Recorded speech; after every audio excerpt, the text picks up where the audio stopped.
Disparaître donc, c'est ce qu'on va voir avec Julien Beaumont. Coucou tout le monde. Les mots de Xavier Dupont de Ligonnès à 10 membres de sa famille et de ses amis. Une lettre dactylographiée de 4 pages que nous nous sommes procurées. Datée du 8 avril, soit 4 jours après la mort de sa femme et de ses enfants. Un courrier pour tenter d'expliquer leur disparition. Au moment où vous lisez cette lettre, nous ne sommes plus en France et nous ne pourrons y revenir pendant un temps encore indéterminé. Il explique qu'il est un agent américain infiltré dans les réseaux de la drogue en France. Un témoin essentiel qu'il faut maintenant protéger. Une thèse impensable. Nous sommes donc pris en charge par le gouvernement américain et transférés aux USA. Ensuite, avec luxe de détails, il donne des consignes pour vider la maison, vendre des meubles et rembourser au passage ceux qui lui ont prêté de l'argent. Mais dans cette liste, un détail choque. Inutile de s'occuper du portique et de la pirogue qui resteront là, ni des gravats et autres bazars entassés sous la terrasse. C'était là quand nous sommes arrivés ici. Un détail macabre, car c'est justement là qu'ont été enterrés les corps. Cet avocat a été mandaté par la mère et une sœur de Xavier Dupont de Ligonnès. Certes, dans la lettre, elles reconnaissent bien ses tournures de phrases, mais elles ne veulent toujours pas croire qu'il puisse être le principal suspect. Elle n'imagine pas pouvoir faire ça. Donc c'est une zone d'ombre pour elle, aucun signe avant-coureur, aucun problème d'ordre psychiatrique. On a évoqué les problèmes d'ordre financier, mais de ce que je constate, c'est pas suffisant quand même pour en arriver à une telle extrémité. Une lettre et beaucoup de questions. Xavier Dupont de Ligonnès a-t-il écrit ce courrier pour lui permettre de prendre de l'avance pendant sa cavale? En est-il l'auteur? Pour les enquêteurs, cela ne fait aucun doute, bien qu'il ne soit pas signé de sa main. Ce côté calculateur, toujours dans l'hypothèse où il serait un jour jugé, ça jouerait évidemment en sa défaveur. Par rapport aux jurés notamment, ça montre quelque chose de presque machiavélique. Oui, bien sûr, puisque, encore une fois, plus on prépare un crime, plus on a eu l'occasion d'y réfléchir, et plus on l'exécute de sang-froid, et bien plus on est punissable aux yeux de la loi. Et si un jour un procès devait se tenir, en sa présence ou non d'ailleurs, puisqu'on peut également tenir ce procès si on ne le retrouvait jamais, à partir du moment où on a la conviction qu'il est toujours vivant quelque part et qu'on n'a pas la preuve qu'il est mort, on pourrait tenir ce procès, et puis finalement, effectivement, débattre avec les éléments qui auront été récoltés sur sa culpabilité et essayer de faire un petit peu ce qu'on fait autour de la table aujourd'hui ce soir, mais dans le cadre d'un procès d'assises, sans ces explications. Essayer de reconstituer, mais cette fois-ci avec le dossier. Il a un côté complètement mégalo, hein, c'est aussi ce que vous disiez, c'est-à-dire qu'il s'invente une vie d'espion américain. Il a vraiment ce côté-là? Tel qu'il est décrit là ce soir, oui, absolument. C'est mais mégalo au sens de la construction délirante, de multifacettes qu'il articule dans son propre intérêt. Enfin, c'est là aussi où il y a l'aspect narcissique qui joue, hein, c'est-à-dire que c'est lui qui se met dans une forme de position théâtrale et qui se met en scène. Il ne se décrit pas comme quelqu'un qui serait vu de manière négative. Parce qu'il a en tout cas, c'est vrai, une imagination absolument débordante. C'est vrai, quand on découvre ses lettres, il s'invente une toute autre vie, oui. Grandiose, entre guillemets. Et quand on a une vie médiocre, eh bien on s'invente un rôle grandiose. C'est-à-dire que au moment où la famille décède, il n'a plus assumé les dettes.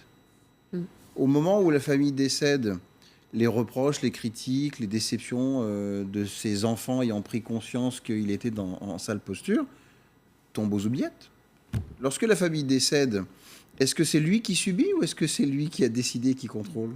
C'est lui qui est victime d'un problème dans sa vie ou est-ce que c'est lui qui prend les rênes de sa vie? Vous voyez?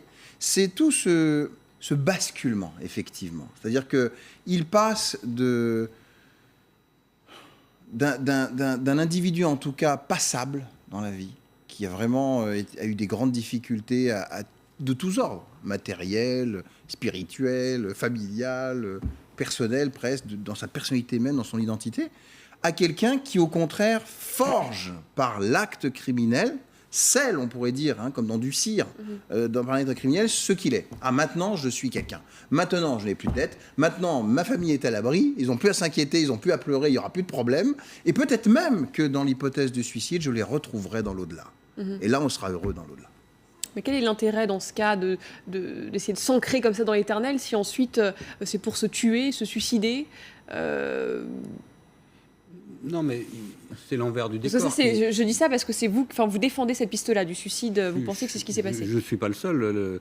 La plupart des gens sérieux sur l'affaire considèrent qu'il s'est suicidé, c'est-à-dire les criminologues, la police, etc. Les psychiatres, beaucoup de psychiatres spécialisés aussi.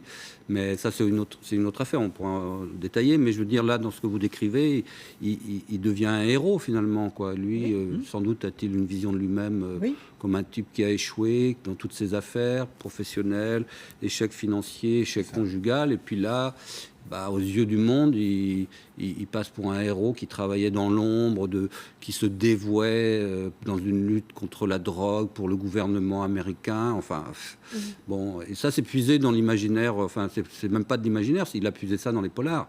On retrouve ça dans les polars. Tout à l'heure, je vous le disais, de Harlan Coben ou autres, dont il était un grand lecteur.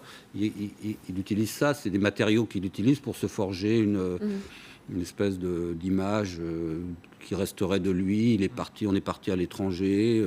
Je travaillais pour la DEA. Je dois être témoin dans un procès aux États-Unis. Enfin, il invente une histoire complètement invraisemblable. Et le plus étonnant, quand même, c'est que on peut se demander s'il croyait vraiment que les gens allaient avaler ça. Oui. Il y en a un certain nombre qui l'ont avalé, il n'y a pas de doute, y compris la famille qui pense que les corps ne sont pas les corps. Oui, on va y revenir d'ailleurs à tout ça. Effectivement, il a été exfiltré et qu'il était bien un agent de la DEA. Et ses proches et des proches amis aussi se demandent, quoi. Bon, et donc ça a failli marcher quand même. Oui. La famille d'Agnès, elle, n'a pas avalé l'hameçon, quoi. Elle a dit on est dans un délire, quoi. Là, c'est un dingue, quoi. Et c'est à partir de là qu'ils ont pesé pour qu'il y ait des recherches, quand même. Ils ont insisté même en disant c'est la lettre d'un fou, quoi. On est en pleine folie. Donc là, on peut pas laisser passer ça. Même s'il y avait déjà eu des épisodes au départ.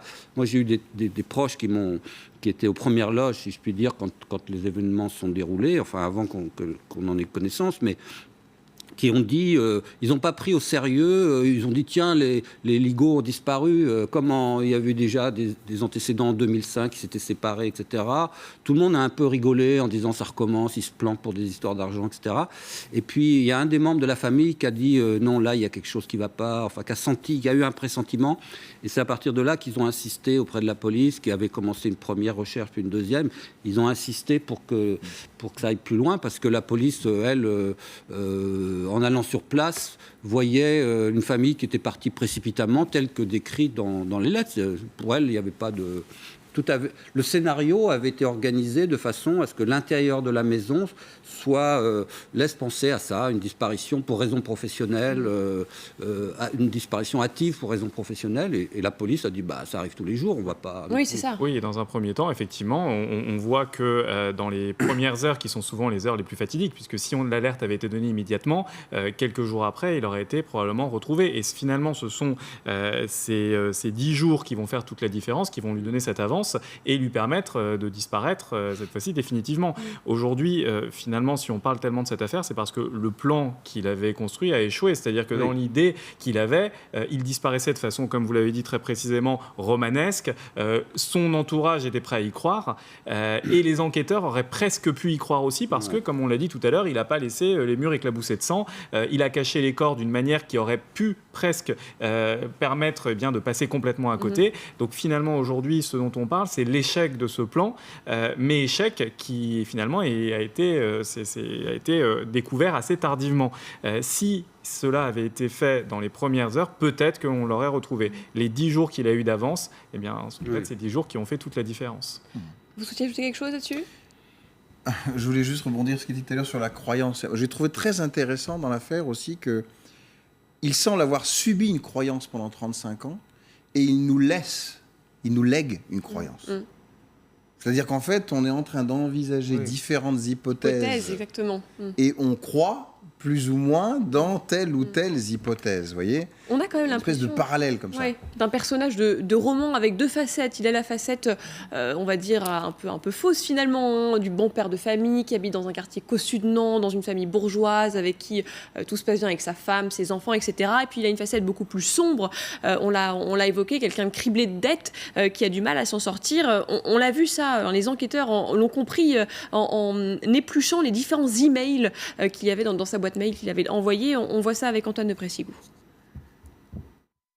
C'est un des plus grands mystères judiciaires des dernières années. En avril 2011, 5 corps d'une même famille sont retrouvés sous la terrasse d'une maison à Nantes. Xavier Dupont de Ligonnès, le père, suspect numéro 1, s'est volatilisé. Mais 8 mois avant la découverte des corps, Xavier Dupont de Ligonnès envoie un email à 2 amis. Si ça tourne mal, je n'ai que 2 solutions. Me foutre en l'air avec ma voiture, foutre le feu à la baraque quand tout le monde dort. Coïncidence troublante, les victimes ont été tuées pendant leur sommeil.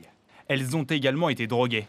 Et Xavier Dupont de Ligonnès décrit précisément ce mode opératoire à sa maîtresse bien avant le quintuple meurtre. Je suis ruiné, dans le fond du trou, comme je n'ai jamais été. Je n'en dors plus, je fais des insomnies presque chaque nuit avec des idées morbides. Foutre le feu à la maison après avoir donné un somnifère à chacun. Ces emails apportent un éclairage sur cette affaire, mais ne répondent pas à la question centrale. Où est passé Xavier Dupont de Ligonnès ? C'est ça aussi, Xavier Dupont de Ligonnès, c'est 2 personnalités, il est presque schizophrène. Il y a deux espèces de visages. Ou est-ce qu'on peut dire ça? Enfin, la schizophrénie sur est bien le plan particulière. psychiatrique, on Autre chose, ne peut pas nommer ça. Mais en tout cas, il a 2 visages, où il laisse paraître... C'est un personnage qui a une certaine médiocrité, qu'il cherche à compenser en lien avec un narcissisme prévalent et qui, pour des raisons qu'il est difficile à comprendre, choisit une voie complètement asociale, puisque c'est une voie criminelle, et qu'il va mener jusqu'au bout, effectivement, avec la possibilité soit du suicide, soit de la fuite. La fuite, ça semble matériellement quelque chose de compliqué, bien que ça puisse exister. C'est le suicide... peut-être ça serait d'aller jusqu'au bout de ce qui ne parvient plus à mettre comme barrage pour lutter vraisemblablement par rapport à certains traits de mélancolique ou certains passages dépressifs. Ce qui nous poserait un vrai problème, finalement, et qui pose un vrai problème procédural, puisque s'il est mort, on ne peut pas le juger. On ne peut pas juger un mort, mais pour en être sûr, il faudrait avoir des preuves. Et il y a un procès apparemment de criminel par défaut, vous en parlerez mieux que moi. Oui, mais c'est pas, en fait, c'est le procès de gens qui sont en fuite. C'est-à-dire, c'est pas le procès de gens qui sont morts. Une personne qui est morte, l'affaire s'en arrête là, et on ne peut pas juger un mort. Mais pour le déclarer mort, il faut avoir des preuves, et des preuves tangibles. Il faut le retrouver, en tout cas avoir la certitude absolue qu'il est mort. Si par contre, on pense qu'il est en fuite quelque part, il y a un moment où le juge d'instruction va devoir dire on est allé jusqu'au bout du bout des investigations qu'on pouvait faire, cet homme est en fuite, on va le juger en fuite. Et ça arrive assez fréquemment, finalement, que des gens en fuite soient jugés, y compris aux assises. C'est une procédure un petit peu particulière, puisque lorsqu'une personne est jugée aux assises en étant en fuite sans représentation d'avocat, eh bien on la juge sans juré. Et donc ça sert à quoi ? Eh bien justement, c'est là où le procès prend finalement toute sa dimension sociale, puisque un procès, c'est toujours finalement la reconstruction du lien social. C'est passer un petit peu, ça a une véritable vertu réparatrice pour la société. Et aujourd'hui, je pense que, encore une fois, cette affaire a tellement d'impact que ce procès, il est nécessaire pour la famille, bien sûr, mais aussi pour toute la société, parce qu'on se demande qu'est-ce qui s'est passé. Et au cours de ce procès, il pourra y avoir tous les débats, cette fois-ci, qu'on a presque un petit peu ce soir, et s'achever avec une décision, une peine, puisqu'il serait effectivement assez difficilement compréhensible, que ce soit pour la famille ou même pour qui que ce soit, que cet homme, s'il n'est pas mort, ne soit pas puni. Et qui dit peine dira derrière une nouvelle phase qui sera celle de la recherche, la continuation de cette recherche pour lui faire purger cette peine. Et un procès, c'est d'ailleurs ce qu'aimerait la mère de Xavier Dupont de Ligonnès, qui souhaiterait mettre fin à tous les fantasmes qu'il y a autour de son fils, elle qui ne croit absolument pas en la culpabilité de son fils. Écoutez-la, et on va écouter la sœur de Xavier Dupont de Ligonnès. J'ai été très choquée par cet assassinat moral de la personne de mon fils. J'en ai énormément souffert, j'en souffre encore beaucoup, on a raconté n'importe quoi. Vous pensez qu'il a pu commettre ça? Alors, il n'est absolument pas coupable, ça je suis formelle là-dessus. Je n'ai jamais pensé une seconde qu'il puisse être responsable d'un geste pareil. Pourquoi? C'est mon avis de maman, mais je pense que il se soucie toujours des autres et jamais de lui. Il passe toujours en dernier. Il est très altruiste. Il n'aurait jamais fait de mal à ses enfants. L'impression globale que j'ai eue, c'est invraisemblance. Donc ça veut dire qu'il aurait été aidé? C'est certainement le travail de plusieurs personnes. Bon, plusieurs choses déjà à analyser. C'est normal qu'une mère ne croit pas que son fils soit capable de faire des atrocités pareilles. C'est l'instinct maternel, c'est... ou pas? Je dirais pas jusqu'à vos conclusions, non. Non, c'est une question que je pose. Moi, je n'en sais rien. C'est cette femme qui s'exprime là parce qu'elle ne peut absolument pas envisager ni imaginer que son fils soit un assassin, que ce soit de manière ordinaire que chaque mère réagisse de cette manière. Non, il y a des mères qui savent assumer que leur fils est un assassin. Je crois que là, elle a sa personnalité, elle a sa particularité et ça lui permet de tenir bon. Voilà, d'être encore debout. Excusez-moi, encore une fois, c'était l'élu de Dieu, son fils. Comment imaginer que l'élu de Dieu devienne criminel? Et le criminel qui tue toute sa famille? Il devient presque Satan, cet enfant-là. Donc elle est dans la croyance un peu radicale. Donc elle n'est pas forcément dans le déni ou... Oui, après on peut discuter, mais peut-être qu'inconsciemment, dans de telles convictions personnelles ou croyances spirituelles, elle en vient à dénier inconsciemment qu'elle ait créé la progéniture qui est finalement tuée. Si effectivement elle est psychotique, si elle délire, oui, c'est quelque chose qui tourne autour du déni, oui. Oui, on peut comprendre qu'une mère, c'est sûrement très difficile à accepter en général.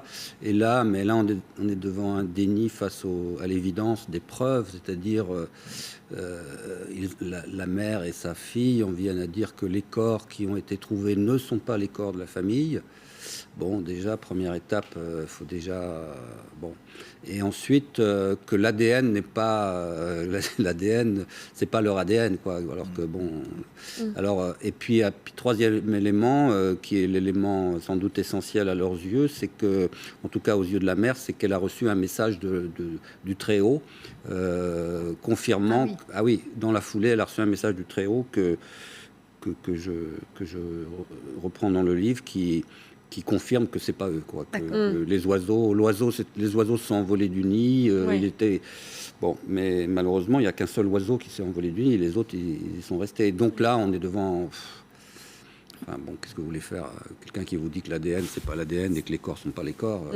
Vous imaginez ça ça c'est du déni. Un déni complet, quoi. Bon, oui, donc ça va très loin. Alors, pathologique. Hein. Bon, leur avocat, il essaye, il rame pour essayer de dire que. Mais il n'y arrivera pas. Bah non, donc. Moi, dans d'autres affaires, sur le plan d'un diagnostic, ça se produit de cette manière. C'est un déni psychotique au sens le plus clair du terme. Donc c'est toute une organisation. Selon elle, c'est bien la preuve qu'ils ont été extradés, etc. aux États-Unis. Enfin, je sais pas. Vous imaginez des corps qui ne seraient pas les corps qui auraient été amenés par on ne sait pas qui, on ne sait pas d'où, des États-Unis, par la DEA. Enfin, tout ça, c'est délirant, quoi. Et un déni pathologique de ce genre-là, si on le restitue rétrospectivement dans l'enfance, puis l'adolescence, puis la vie d'adulte de Xavier, on peut imaginer. Alors finalement, ce garçon, il a grandi avec qui? Avec quelqu'un qui pouvait, en tout cas, nier de manière aussi évidente et radicale des faits flagrants pour tout à chacun. Non, mais alors il se construit comment ce jeune garçon face à un déni de la réalité? C'est ça qui serait tout à fait intéressant d'interroger, d'examiner cette mère, de pouvoir lui poser des questions sur comment elle a rencontré le père de Xavier, comment se sont enclenchées leurs relations amoureuses. Pourquoi est-il parti aussi? Quelle place a-t-il eu vis-à-vis de ses deux sœurs?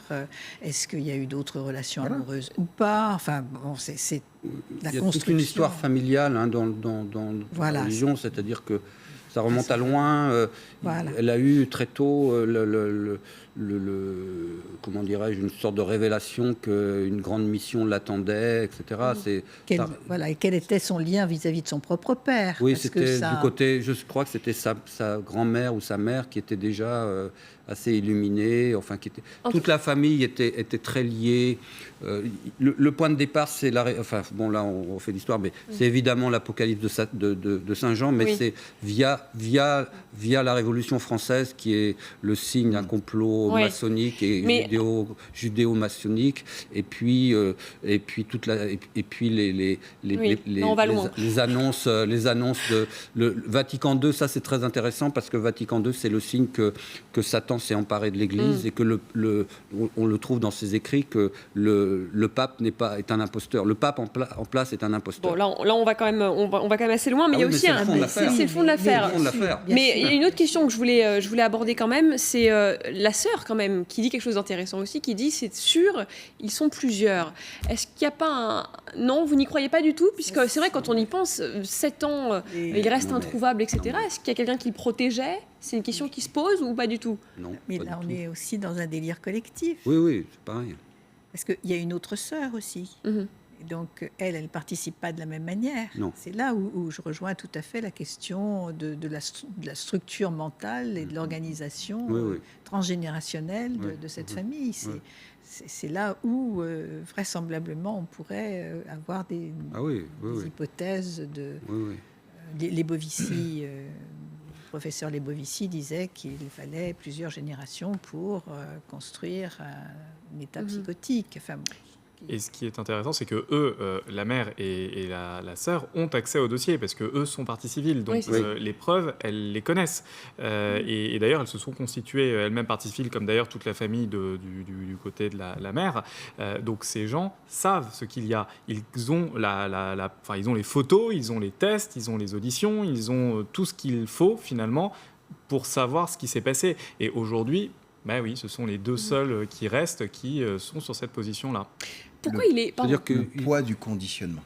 Ils invoquent un complot. Oui. C'est-à-dire, il y a un complot, la police n'a pas vraiment fait ce qu'il fallait faire, on n'a pas cherché à tel endroit, on n'a pas cherché dans telle direction. Bon, c'est toujours l'hypothèse du complot. Le complot revient tout le temps dans soit le complot apocalyptique, enfin le complot satanique, le complot de la police. Il y a un complot. Quand on est coupé de la réalité, quand on a une dérive sectaire, il ne faut pas s'attendre à ce qu'on voit autrement, je dirais, que les résultats objectifs, sinon à se déconnecter de cette réalité. Je voulais qu'on écoute aussi son meilleur ami qui s'est confié à nos équipes. Il dit que Xavier Dupont de Ligonnès adorait ses enfants et lui, il en est sûr, il est mort. On l'écoute. Il aimait énormément ses enfants. Il aimait aussi sa femme. Bon, il y a eu des petits accrochages de temps en temps, comme dans n'importe quel couple, mais rien ne me laissait pressentir quoi que ce soit. Vous le pensez capable de faire ça? Éventuellement, oui. Mais j'ai beaucoup de doutes. Vous pensez qu'il est où aujourd'hui? Je ne sais pas. Moi, mon intime conviction, c'est qu'il n'est plus de ce monde. Et on sait que c'est également votre conviction. Voilà. Bon, en tout cas, c'est ce qu'on pouvait dire sur ce dossier Xavier Dupont de Ligonnès. Il y a encore beaucoup de questions et voilà. Et l'enquête qui se poursuit visiblement, le dossier qui n'est pas clos puisqu'il y a quelques mois encore, donc il y a eu cette opération dans ce monastère de Roquebrune sur Argence. Merci beaucoup à tous les quatre d'être venus sur notre plateau. Vous restez avec nous tout de suite. L'info continue sur LCI.